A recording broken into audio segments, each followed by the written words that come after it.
So ayan mga idol, meron na naman tayong papanoorin ngayon. Bali sa motor show ulit ito. At ito yung Raider FI na 3 million build.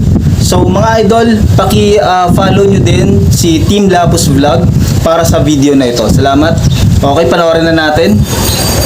Guys, lumapag po uli yung Raider FI ni Boss Erickson dito. Ito po yung 3 million build na straight manots po siya. Kaya ito guys, paikutan po natin ito. Brembo Brake Master Lever, Marquez. Ito po yung yellow pin. Moto3 disc brake. Original nickel caliper po yan. Complete fittings na rin po. Sa rim po, Acron. Kompleto na rin po yan ng JR5 bolt. Titanium radiator hose. CNC crank cover. Manots full titanium pipe. Sa chassis po, alloy po siya na manots. Halos lahat po na kinabit na pyesa, puro manots po. Original Brembo Doraemon caliper po yung panglikod. Manots po yung swing arm. Yan po yung may-ari, si Boss Erickson. Manots din po yung ginamit na flat seat. Nitron po yung shock absorber. HYB po yung tatak nung fuel regulator po niya. Manots po yung swing arm. Manots din po yung shifter. Sa block naman po, CNC po yan. Grabe yung build na to, ano? Piruin mo 3 million gagastusin mo para sa motor.